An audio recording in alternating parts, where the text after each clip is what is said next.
Listeners to another episode of Blind Politics with Dr. Nolte. I am Dr. A.J. Nolte, Assistant Professor of Government at Regent University's Robertson School of Government. Once again, views expressed in this podcast do not represent those of either Regent University or the Robertson School. Please remember that you can rate and subscribe to this podcast on your favorite podcast provider. You can find us on Facebook at Blind Politics with Dr. Nolte and on the Facebook and Instagram pages of the Robertson School. And of course, the views expressed do not represent those of either Regent University or the Robertson School. So it's been 1 year since the beginning of the war in Ukraine, a war that began with lots of optimism on the Russian side, a war that seemed for a moment like it was going to put Vladimir Putin's country on the map as a great power that could potentially challenge the hegemony of the United States and turn a projected duopoly between the United States and China into a tripolar relationship. 1 year later, things look very different. And so I want to discuss some of the things that we have learned over the past year of this conflict about Russia, about Ukraine, about the US, about the Western Alliance, and about sort of geopolitics in general. Let's begin with what we've learned about Russia. And I think the overriding sentiment that I would take away from the past year is that the Russians are in fact not who we thought they were. We thought the Russians were a great power. We thought they were a first-tier or perhaps a second-tier military. We assumed that because Russia was a nuclear power, they were capable of very effective power projection. And we assumed that combat experience they had gained in places like Syria, Chechnya, etc., would prepare them well for great power conflict. This is not to say that the weaknesses that have been exposed in the Russian military were things that people could not have seen or foreseen, potentially. But we tended to look at Russia as more of a peer competitor than it turns out that they actually are. The Russians are not performing well in this war. They've not been performing well since day one in this war. There's certainly a lot of fog of war, and people say that a lot of stuff coming out of the Ukrainian side is propaganda, and, that's even more true of stuff that's coming from the Russians at this point, because the Russians are pretty decent at propaganda, or at least that's what we all thought. But what we can tell for certain is that the Russians thought they'd be in Kyiv within 72 hours, within a week, potentially. And now they are trying to hold on to positions or, maybe make some minor advances in the east. Okay, the Russians are not who we thought they were. And Russian motivations for the war were probably not what we thought they were either. We thought of this as much sort of maybe Russia trying to grab its moment in the sun. But the reality is, it now looks like actually what this was a desperate play of a declining power. I am of the opinion that the Russians were more aware of their own weakness than we were, and they saw this as an opportunity to sort of reverse things because they assumed the United States was weak, Europe wouldn't do anything to stop. And so they needed a victory because they need the economic and demographic strength of Ukraine to prop up Russia. And so that is not working out as expected. Russia created an image and an appearance of strength, of success, of being a force to be reckoned with. And that image is now pretty much gone. It's pretty much gone at this point. Does this necessarily mean that the Russians are going to give up? No, it doesn't. That doesn't fit with Russian culture. Does this mean that Putin is on the way out? Not necessarily. Russians do crave stability, although the perception that a lot of Russians have died to no good purpose is the kind of thing that brings down Russian regimes. If you look at the collapses of the last two regimes in Russia, failure in war was a proximate cause of both. Failure in the Russo-Japanese War led to reforms in the regime of the Tsars. Failure in World War I led to the collapse of the Tsarist regime. Failure in the war in Afghanistan, the Russian war in Afghanistan in the 1980s, was a significant contributing factor in the collapse of the Soviet Union. So failure in war is certainly seen as something that can be a regime ender in Russia, but that's certainly not guaranteed.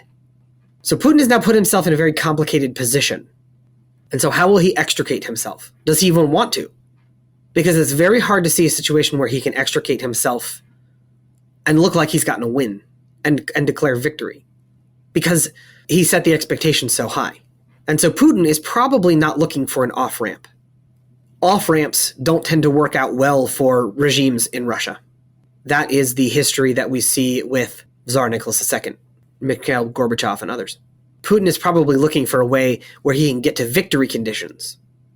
And the problem is, there isn't one. There's not a pathway at this point for the Russians to actually win the war by any definition that Putin would consider a real victory, which would mean some sort of territorial gains. And they're not in the position to achieve that on the battlefield. Does that mean that we should necessarily try to give them that off the battlefield? No, it doesn't. The other thing that we should have learned from this, we probably haven't, but that the West should have learned from this, is you can't appease the bear.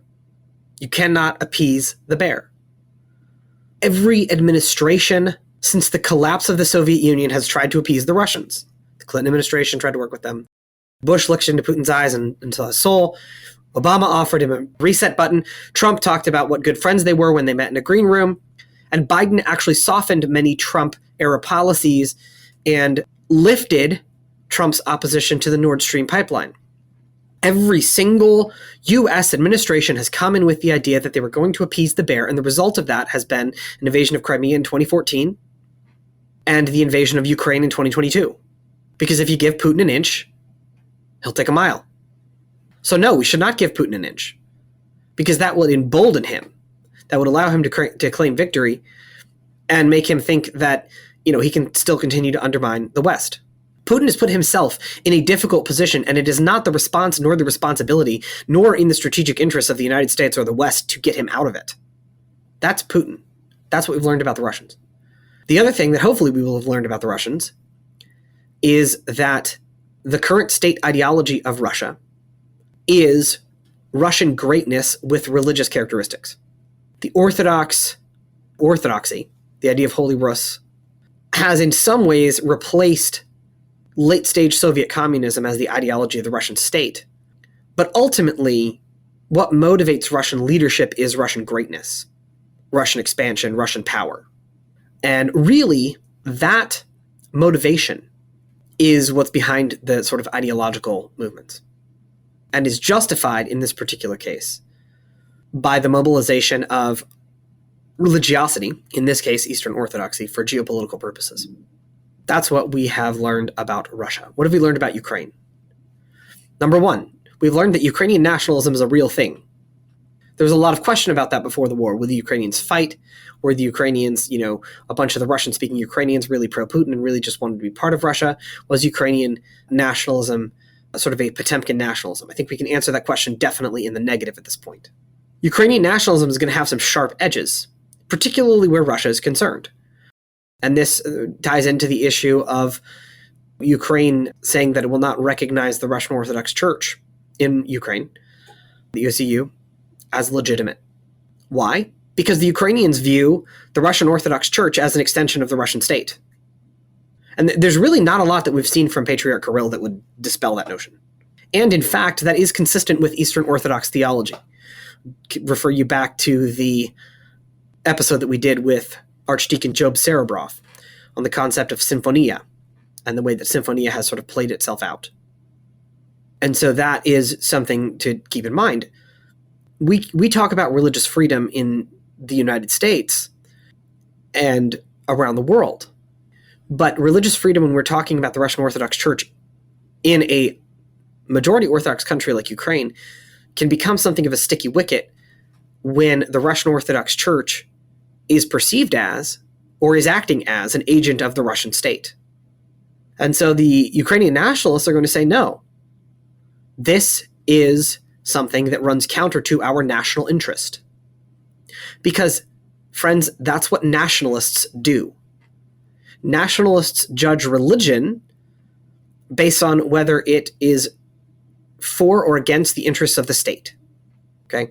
This is a specific message to the national conservatives out there.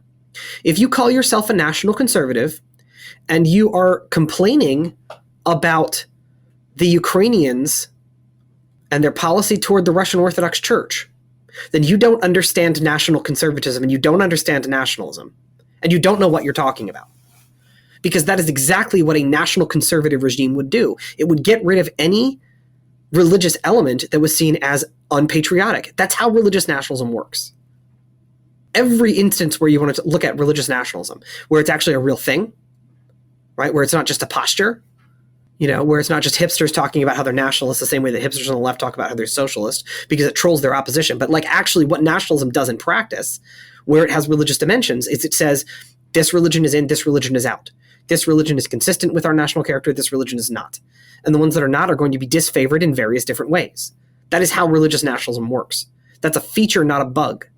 So if you're so-called NatCon and you're on social media complaining about what the Ukrainians are doing to the Orthodox Church, they're applying your desired framework here. Now, if you're somebody who's supports a conservatism that's based on ideas of a pluralistic public square, religious freedom, etc., and you're complaining about it, that's a different story. I would understand why those people would have a problem with it. But if you're a NatCon, the Ukrainians are doing what your philosophy says they should do. Deal with that. Don't try to run away from that. Don't try to pretend like it's not the case because you like Russian memes on Facebook or whatever. Like, you need to understand that nationalists are going to do nationalistic things. That's why they're called nationalists. Okay, so we've learned that Ukrainian nationalism is a real thing, but Ukrainian nationalism also has some sharp edges.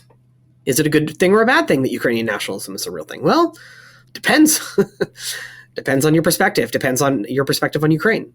We've also learned that the Ukrainians will fight, and that they're effective, that they're much more effective in information warfare than we thought they were. And probably they're more effective in information warfare than the Russians are, or at least as effective.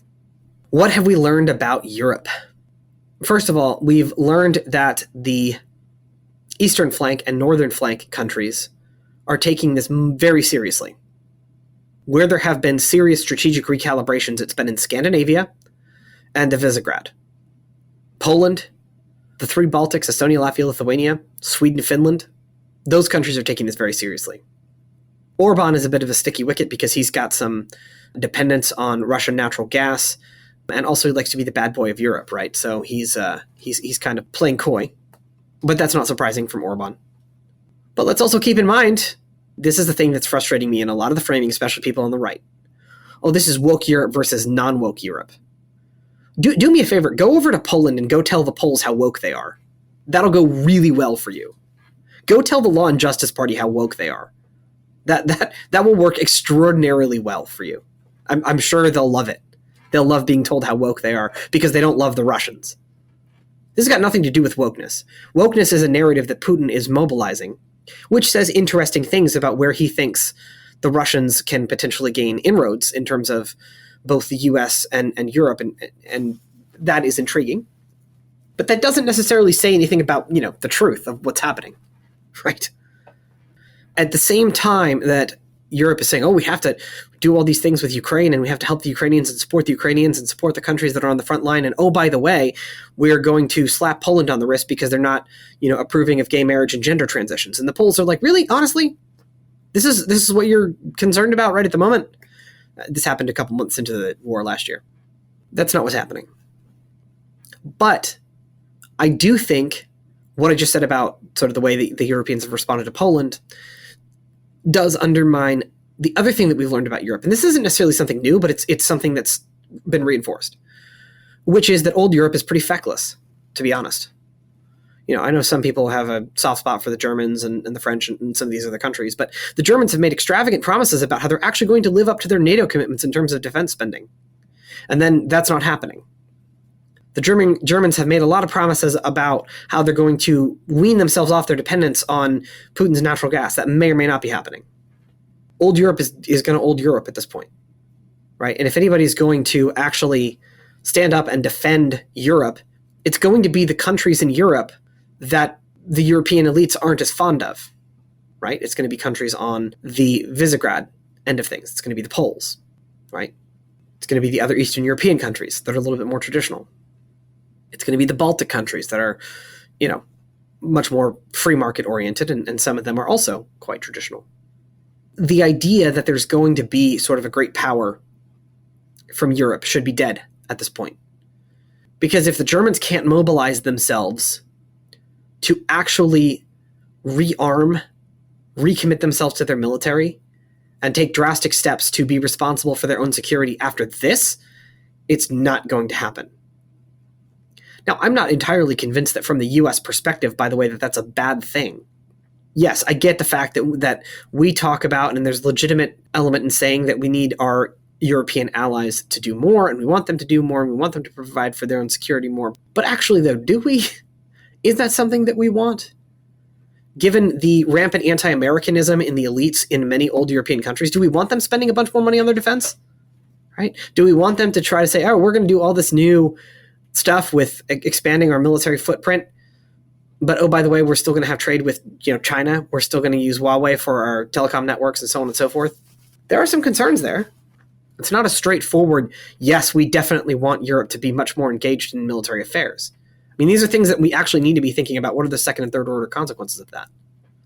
It turns out that the countries that are meeting their targets are actually the countries that we have the best relationship with, that we can work with the most easily. So, I mean, we'll have to see. Maybe some of the Europeans will shape up as time moves on. It's worth pointing out that Germany does have a left-wing government at the moment. There are other parties in the German political sphere. And, if Scholz, who's a social democrat, and his Green Coalition partners don't make a serious effort to show deliverables on their promise of military rearmament, maybe the German population does take a different tack on this at the next general election. That's possible. I wouldn't be holding my breath, but it's certainly possible. We've also learned that Russian penetration of Europe's political institutions on both the left and the right is serious, but is not quite as comprehensive as the Russians may have hoped. A couple of examples. Number one, in Germany, the Russians were giving support to both the Greens on the left and the AfD on the right, but that doesn't seem to have bought them as much as they'd hoped. It certainly did have a return on investment for them in terms of the Greens shutting down nuclear plants in Germany, made the Germans much more dependent on Russian natural gas. So that was a win for the Russians. But I'm not sure that they really got a huge bang for their buck otherwise. In Italy, the Russians were close with Berlusconi and also with Matteo Salvini and his party, which I can't remember if Salvini, I think Salvini was the Lega Nord, but my knowledge of the ever-shifting landscape of Italian politics is not as encyclopedic as it might have been. But then you got Giorgia Meloni, right? The other, right up there with the polls in terms of go tell Giorgia Meloni that because she supports Ukraine, she's woke. I'm sure that'll go well for you. She will banish you from Hobbit camp. But Meloni is a very conservative, very socially conservative leader. Spoke at the World Congress of Families. She's siding with Ukrainians. And rebuked Berlusconi when he tried to move otherwise. Okay, so there is some penetration of these European political movements by the Russians, but it hasn't been as effective as they might have hoped. What have we learned about the United States? A couple of things. One, I want to give the Biden administration 2 cheers. Certainly not 2.5. Maybe 1.5. 1.5 to 2 cheers for the way they've handled Ukraine. In the sense that they actually have prioritized making sure that Ukraine gets lethal military aid. Granted, they always hem and haw and sort of worry about escalation for a long time and then eventually decide that it's not going to be escalatory and then eventually give the Ukrainians what they say they need. But they have been committed to that, and that's positive. But only 2.5 or 1.5 to 2 cheers because they have been very slow. They have not made an affirmative case. They've not attempted to mobilize the support of the American people in a broad sense and explain clearly what our objectives are, what we're doing, and how it sort of fits into a broader grand strategy. And they've been over-reliant on sanctions to achieve their goals. So what we basically learned is that Democrats are still Democrats. They're uncomfortable with the use of American power. They're over-reliant on economic power and soft power and things like sanctions. And they are not capable of making a coherent case for American interests and how they can be served, because I'm not sure that they have the underlying philosophy there. I'm not sure that they have an underlying belief that the exertion of American power is actually a good thing. That being said, Democrats are still Democrats, but there is at least some understanding that certain things are in the American interest and you should do them anyway. And so they're kind of getting there. Slowly, reluctantly, uncomfortably, but they're getting there. We've also learned that the future of the Republican Party in terms of foreign policy is not as clear-cut as we thought. And nobody really knows what the consensus opinion of the Republican Party on foreign policy is, and whether there is one, and whether that's something that's shifting or not. The assumption people are making is that there's a shift. I would caveat that. I would be cautious about that, about saying that there definitively is a shift. We could be looking at a realignment where the Republican Party is becoming a more isolationist, non-interventionist party. But there are a couple of caveats for that. One, the foreign policy of your political opposition is always unpopular. You're always much more willing to throw brickbats at the opposition in terms of politics. Foreign policy, partisanship used to stop at the water's edge. That really stopped in the 60s. Hasn't been true since then. And it's become much less true over time. Okay, so some of the opposition that you're seeing, I think, from Republicans on Ukraine is because Biden is president and everything Biden does is bad. That kind of reflexive partisanship is not particularly intellectually sophisticated and not particularly useful. I will acknowledge that.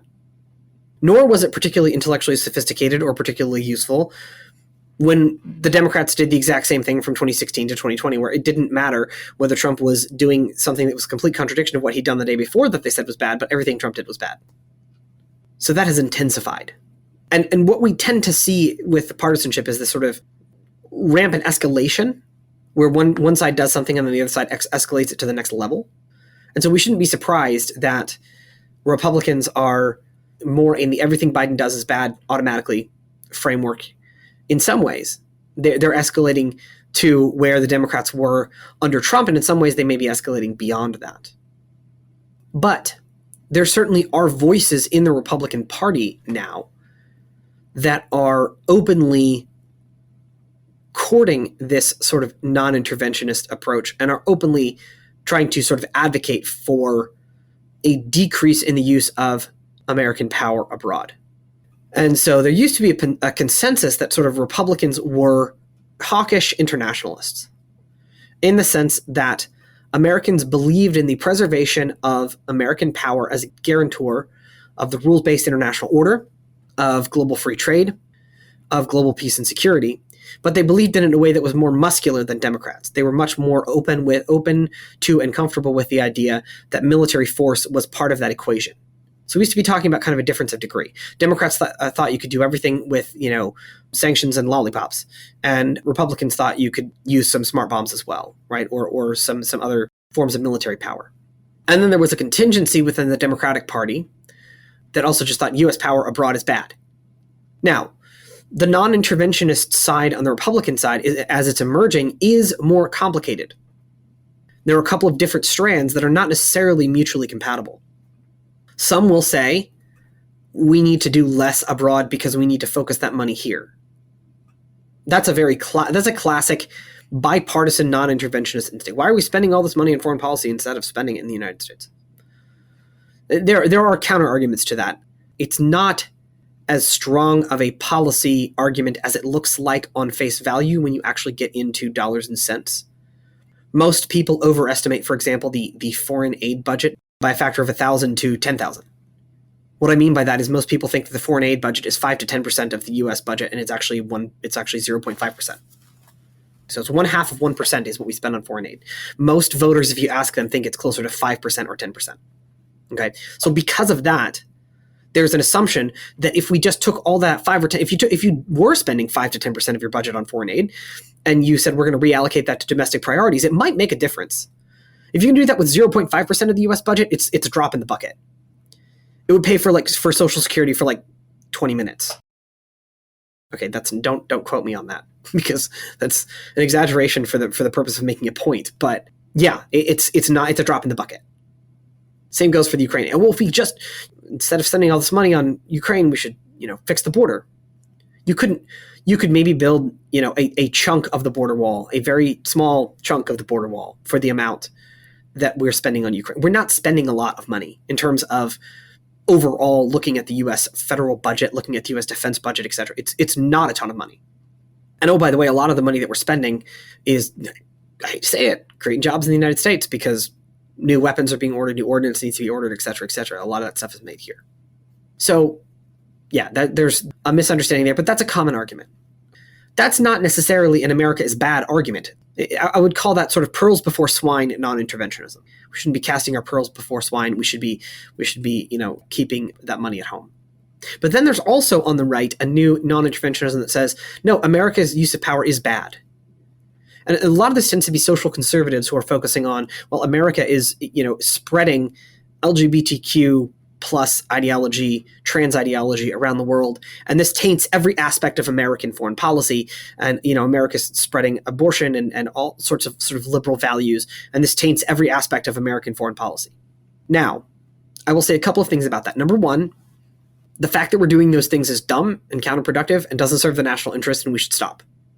And is not actually helping the people that they claim to help. It's more about virtue signaling to a domestic audience, or even virtue signaling to an internal audience within the State Department of people, and other elements of the foreign policy establishment, of people feeling like they're doing good things with this, than it is actually about accomplishing anything substantial or significant. And in many ways, it does hinder U.S. national interests. Okay, so I'm not going to disagree with that. But let's also keep in mind that that is a percentage of the foreign aid budget, which we already mentioned is pretty small, that we also do a significant amount of work promoting religious freedom internationally and protecting Christians from being persecuted. So if you're a social conservative, you should probably not want Christians in other countries to die. And if the U.S. stopped doing things abroad, more Christians would die. That is undeniable. That's even true under the Biden administration, because the U.S. actually considers international religious freedom to be something that is important and tries to advance it. And that keeps our fellow believers, our co-religionists, from dying around the world. So that actually does matter. And so all in all, what I would say is those are valid concerns, but they're concerns that call for a reform rather than for disengagement. In other words, you are right in pointing out that those things are bad. The solution is to stop doing those things. It's not actually a prima facie argument that as a result of this, that we should just pull back and never do anything abroad and not spend any money on foreign aid and not do anything with defense and, never get involved in any foreign conflicts and just sort of let tyrants do whatever the tyrants feel like doing. That's not actually advancing social conservatism. And it's going to, again, having looked at a lot of this religious freedom stuff, having spent years and years and enmeshed in studying that and looking at it, if the U.S. backs off, it's not happening. It's not happening. And that would be bad. Very bad for many people in many different ways. Okay, so what we've learned is that there is now a bipartisan foreign policy debate between what I would call muscular internationalists, hawkish internationalists, we will say, dovish internationalists, and the non-interventionists on both the left and the right who, let's say, pearls before swine non-interventionists and ugly America non-interventionists. Okay, so that's it's a much more complicated debate. And so what it means is that there is no foreign policy consensus. And so part of the reason why there has not been a clearly articulated grand strategy on Ukraine and why there's no direction, part of the reason is because the Biden administration, its instincts are toward the ugly American non-interventionist side, because all these people worked in the Obama administration, and that was the default position. Ugly American non-interventionist, or because of the history of ugly Americanism, we should just only use soft power and try to get people to love America again and have nice feelings about us. That's their instinct. That's their operating system. And now they've been forced by circumstance to take more of a muscular interventionist line, and they're uncomfortable with it, and so they can't articulate it. Ron DeSantis recently issued a statement on Ukraine that was extremely hard to parse. It seems like he's saying maybe, we should spend less effort on Ukraine, but also, Russia's a third-rate power and, Russia's bad, but also maybe we don't need to spend as much there. And it was very careful tap dancing there because there's not a consensus. And where there's not a consensus, look, most politicians are going to go where they think the voters are. And if they don't know where the voters are in foreign policy, they're going to tap dance around until they can try to find it. The 2024 Republican primary is going to be interesting in this regard. It may provide clarity on where the party is in foreign policy. It probably won't, though, because the other thing to always remember with foreign policy is that the American people care a heck of a lot less than most people think about foreign policy. Bottom line, what we have learned in the past year is that we are probably not headed for multipolar great power competition. One of two outcomes seems plausible. One is a long-term bipolar competition between China and the United States, with Russia as a weak third player that might be able to cause some shenanigans on the edges, but really they're not a player. They're not a peer. They're a junior partner in the China axis, if that's the role they decide to take. Or they may try to sort of triangulate themselves into a position of greater relevance if there's different leadership. It's hard to see Putin pulling that off. But we're probably not headed for multipolarity. We're either headed for a bipolar Cold War, or if China follows a similar trajectory of Russia, then what we're actually headed for is a position where the U.S. is still the hegemon, but is a weaker hegemon than it was previously. It's not as clear-cut that the U.S. is a hyperpower, but it is a definitely first among equals of the superpowers, and the emphasis would be on first rather than equals. Okay, those are the two possibilities. There's a lot that we don't know about China. And probably what's happened with Russia should lead us to question some of our assumptions about China. Is China actually a rising power or declining power? Finally, people are coming around to the idea that China may be looking at a possible decline, and that's what's pushing some of their aggressiveness. Because declining powers can be quite aggressive in terms of trying to preserve their position. If you think that you're a rising power, you're going to be less aggressive because you think you have time. Okay, so as we see China making more aggressive moves, is that because they think that they've got a limited window? And if that's the case, then what we're actually looking at is we have a very short-term China problem that's got to be managed within the next 5 to 10 years and has a real chance of escalating to war in that time period. But if we can make it through that window with Taiwan still intact, then we may be in a less dangerous position. Okay, if it's a rising China scenario, then we're probably looking at a multi-decade bipolar Cold War again. Yay. So there's a lot that we don't know about China, but what we do know is that Russia is going to be less of a player than we had previously thought. That's significant. That's going to have a significant impact on the geopolitics of the 21st century, because we're not necessarily talking about great power competition in the same way that we thought, where it's multi-power and there's multipolarity and there's all these different countries and, it's anybody's game. If the Russians can't exert their will on their periphery, on an area that they have generally regarded as their periphery, to the same degree that they did previously, it's not even clear they're a regional power at that point. It doesn't mean that they're not dangerous. The colliding powers are very dangerous, particularly powers that have been exposed as weaker than expected. Perception of weakness tends to make countries lash out in ways that are unpredictable. But the response to that needs to be firmness, consistency, and clarity. And that's what's been lacking, unfortunately, from Biden administration. Their policies have not necessarily been bad, but part of policy is also communication. Both to the American people and to their allies and adversaries, they've not done a very good job of communicating what the policy is or should be. So that's where we stand. We're probably not going to see a resolution of this in the next 6 months to a year. And if we do, it would be a sudden and rapid Russian collapse, which some people are talking about. I think that's not as likely. A sudden and rapid Ukrainian or Western collapse is also not going to happen. And I think whichever Republican wins the 2024 nomination, if they end up then winning the presidency in 2024, is going to be faced with the reality of the situation in Ukraine and is unlikely to significantly de-escalate American participation and American involvement. Because America is not heavily involved as is, and the ways in which we are involved are extremely cost-effective if we understand Russia as a geopolitical adversary. And if we don't understand Russia as a geopolitical adversary, then frankly we need to go back to school. Because the Russians aren't particularly hiding that they see themselves as a geopolitical adversary of the United States. It's always interesting, it's always informative and important when you are looking at what other countries say, to look at not only what they're saying to Western audiences, where Putin is saying, poor, poor, pitiful me, the U.S. is evilly expanding NATO and encroaching on my borders, and this is terrible, right? But then listen to what Putin says to his own people at the outset of the Ukrainian war, where he says, look, Ukraine's not a country, it's part of Russia, and we're just restoring our natural borders. And all Russian-speaking people naturally fall under the sovereignty of the Russian state, everywhere. That's a very significant difference from, oh, woe is me, NATO's expanding. That's more, all right, it's time for us to expand. These areas naturally belong to us. Anytime you're claiming that territory that belongs to your neighbors should naturally and rightfully belong to you, I think it's hard to make the argument that you're the defensive power in that situation.